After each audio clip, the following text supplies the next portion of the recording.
वालेकुम। This is Hyderabad. मैं आज आपके सामने एक्सरसाइज 1.1 का ये क्वेश्चन है, शॉर्ट सिलेबस के अकॉर्डिंग है, दो दर्जे मुसावा। ये मैं आपके सामने सॉल्व करूँगा मैट्रिक क्लास के लिए, ठीक है। इससे पहले मैं सॉल्व करने से पहले आपसे कुछ कहना चाहूँगा कि आपने ये वीडियो को मुकम्मल देखना है, एंड तक देखना है हर सूरत में, वरना कोई भी ऐसा स्टेप मिस कर देने से आपको कोई ऐसी चीज़ जो दरमियान में बताई जाती है जो इम्पोर्टेंट होती है वो मिस हो गई तो आपके लिए मुश्किल हो सकती है समझने में बाद में, ठीक है। तो मैं अब आपके सामने ये क्वेश्चन को सॉल्व करूँगा, आपने इसे गौर से देखना है और समझना है। देखिए, सबसे पहले आपके लिए इस क्वेश्चन को सॉल्व करने में जो सबसे बड़ी दुश्वारी आती है वो होती है एलसीएम की। कुछ टीचर्स आपको करवाते हैं इसी से को एलसीएम के ज़रिए, कुछ करवाते हैं मल्टीप्लाई करने के तरीके से, लेकिन मेरे ख्याल से जो ज़्यादा बेहतर आजकल जो चल रहा है वो है मल्टीप्लाई वाला तरीका।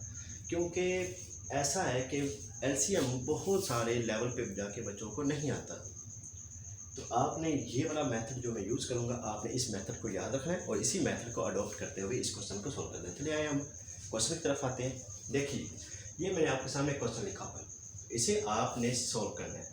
सबसे पहले जैसे आपको बताया जाता है कि एलसीएम लेना है नीचे वाले हिस्से का, लेकिन यहाँ पे आप एलसीएम नहीं लेंगे। आपने ऐसा करना है कि ये जो इसके नीचे पार्ट लिखे हुए हैं फ्रैक्शन में, जो नीचे वाला हिस्सा है इसको आपने एक साइड पे कंबाइन कर लेना। एक x है और दूसरा x+1 है। देखिए, ये x और ये x+1, इन दोनों को मैंने यहाँ पे कंबाइन करके इकट्ठा लिख लिया ब्रैकेट्स में। आपने इस सारे हिस्से को 1 बाय 1 6 के साथ भी मल्टीप्लाई करना है, इस पूरी फ्रैक्शन के साथ भी मल्टीप्लाई करना है, और ये फर्स्ट जो फ्रैक्शन है आपने इसके साथ भी मल्टीप्लाई करना है। फर्स्ट वाले के साथ जब मल्टीप्लाई होगा तो आपने x इंटू x+1 और आगे ये सारा लिख दिया। इनके दरमियान में किसी किस्म का कोई साइन नहीं लगाया गया, इस तरह से ये प्लस लगा दिया। और सेकंड लिखने से पहले फिर से आपने यही सारी ब्रैकेट्स को लिखकर फिर सेकंड जो पार्ट है फ्रैक्शन का वो आपने राइट कर लिया इक्वल टू 6, ठीक। अब 6 के साथ भी आपने ये सारा ऐसे ही मल्टीप्लाई करना है।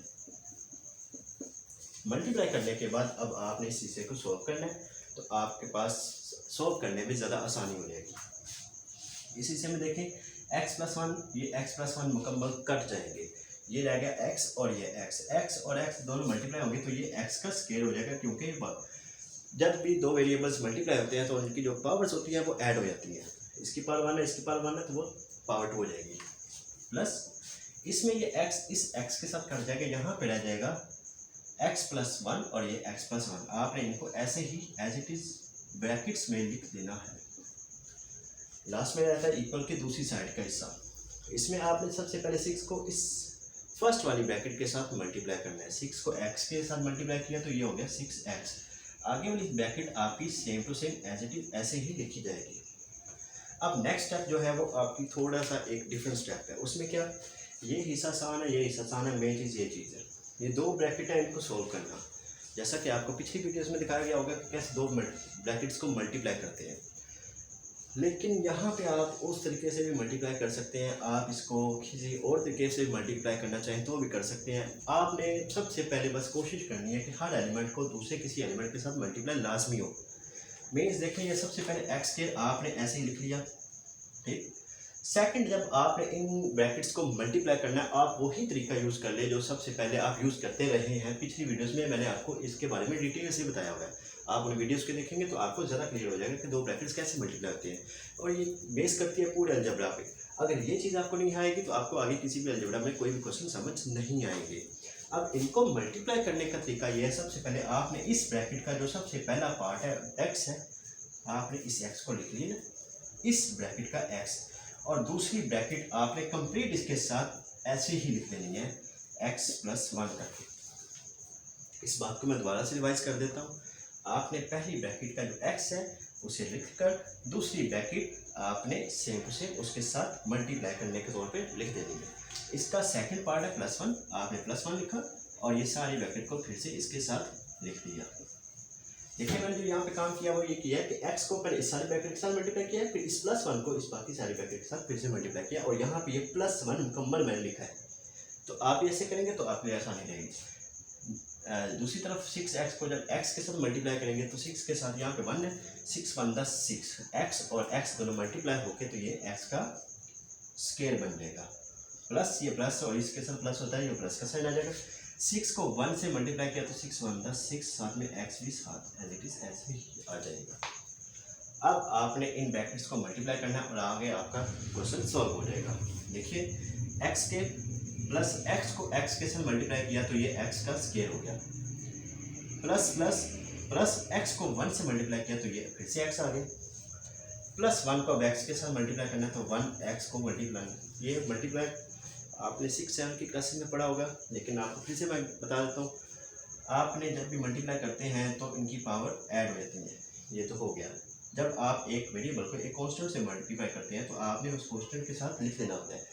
1x लिख सकते हैं, लेकिन आप x के साथ कुछ भी ऐसे वेरिएबल हो उनके साथ अगर 1 आ रहा हो तो आप 1 ना लिखें, वो ज़्यादा बेहतर है, क्योंकि इसमें खुद बात समझ आया जाता है कि इसके साथ 1 आ रहा होता है। ठीक है, इस तरह भी 1 के साथ मल्टीप्लाई होकर तो x ही आ गया। 1 को 1 से मल्टीप्लाई करने से पहले प्लस प्लस प्लस हो जाएगा तो ये 1 अंदर 1 आ जाएगा, equal to 6x square plus 6x, इतना हो गया। अब यहाँ पे आपने इसको सॉल्व कर देना। सॉल्व करना बहुत आसान है। पहले तो आपने सिर्फ मल्टीप्लाई किया, मल्टीप्लाई करने के बाद अब आपने सिंपल सॉल्व करना है। ये आपके लिए ऐसी क्वेश्चन बन गई हुई जो पहले आप काफ़ी दफ़ा कर चुके हुए हैं। एक्स के और एक्स के इसके साथ भी 1 है, इसके साथ भी 1 है, तो दोनों प्लस होके ये 2x स्क्वायर बन जाएगा। इसके बाद इसके साथ भी 1 है, इसके साथ भी 1 है, ये दोनों x की वैल्यूज है इनके साथ, तो ये 2x plus 1 equal to 6x square plus 6x। यहाँ से आगे थोड़ा सा एक न्यू चीज़ आ जाती है, वो ये कि इक्वल के इस साइड पे भी वैल्यू होती है, इक्वल के उस साइड पे भी वैल्यूज होती हैं। बास का कुछ टीचर कहते हैं इनको इधर लाओ, उसको इधर लाओ, ऐसे करो, मुश्किल हो जाता है। आपने हमेशा सबसे पहले ये काम करना है, जो बड़ी x की वैल्यूज होंगी, x स्क्वायर की वैल्यूज होगी, आपने बाकी सारी वैल्यूज को उस तरफ ले जाना है। जैसे यहाँ पे x स्क्वायर है, यहाँ भी x स्क्वायर है, ये 6x स्क्वायर है, ये 2x स्क्वायर है, तो आप ये सारी वैल्यूज को दूसरी साइड पे ले जाएंगे। इक्वल के दूसरी साइड पे जाते ही इन सब वैल्यूज की जो साइन है वो चेंज हो जाएंगे। आपने पहले इस वैल्यूज को लिख कर इन सब को उधर लेके गए, -2x स्क्वायर हो जाएगा ये,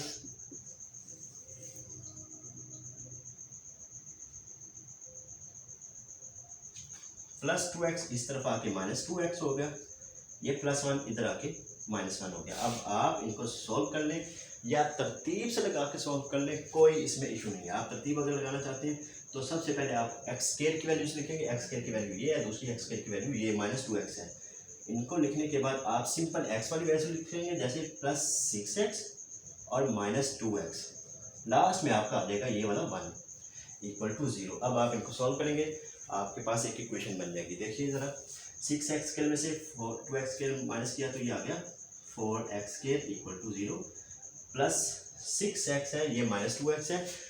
यहाँ पे अक्सर बच्चे कंफ्यूज हो जाते हैं कि प्लस माइनस में क्या चीज़ माइनस होगी। देखिए प्लस है, ये माइनस है, x के दोनों वैल्यूज हैं तो ये दो सॉल्व होगी, ये इसके साथ या ये वाले उनके साथ सॉल्व नहीं होगी। x की वैल्यूज आपस में सॉल्व होंगी। देखिए प्लस माइनस क्या होता है, माइनस होता है। अब माइनस में आपने ऐसा करना है कि आपने 6 में से 2 को माइनस कर देना, तो आपके पास आंसर आएगा 4x। लेकिन साइन कौन सा लगेगा, सबसे बड़ा इशू ये होता है, हमेशा साइन बड़े का लगेगा। कुछ ऐसे स्टूडेंट्स करते हैं कि प्लस माइनस माइनस हो जाता है तो माइनस का साइन भी लगा लेते हैं, ऐसा हरगिज़ नहीं करना। आपने ये देखना है कि बड़ी वैल्यू जो है उसके साथ जो साइन लग रहा है आपने वो लगाना है, लास्ट में -1। तो इस तरह से ये आपके पास एक क्वेश्चन बन गई। इस क्वेश्चन को आप उर्दू में 2 दर्जी मुसावात और इंग्लिश में क्वाड्रेटिक इक्वेशन कहते हैं। अब यहाँ पे एक और मैं बात कहना चाहूँगा, इस क्वेश्चन को सिर्फ बनाया गया, इसको ये इस क्वेश्चन में अगर आप देखेंगे तो ये पूछा गया है कि आपने ये बताना कि कौन सी इक्वेशन 2 दर्जी मुसावात या क्वाड्रेटिक इक्वेशन है, या फिर कौन सी इक्वेशन प्योर है। ठीक, प्योर वो इक्वेशंस होते हैं जिसमें स्क्वायर की वैल्यू होती है, एक कांस्टेंट होता है, ये सिंपल एक्स वाली वैल्यूज नहीं होती, वो प्योर की होती है। इसमें वो दूसरी आपको वीडियोस में मिल जाएंगी। अब इसमें देखिए यहाँ पे x की वैल्यू भी है, x की भी है और कांस्टेंट भी है, तो आपने इसको आप क्वाड्रेटिक इक्वेशन कह सकते हैं। लास्ट में नीचे आपने बता देना कि ये 2 दर्जी मुसावात है या ये क्वाड्रेटिक इक्वेशन है। इंग्लिश में भी बता सकते हैं, अगर आप इंग्लिश मीडियम में, अगर आप उर्दू मीडियम में तो 2 दर्जी मुसावात बताएंगे। ठीक, नीचे लिख देंगे ऐसे ही।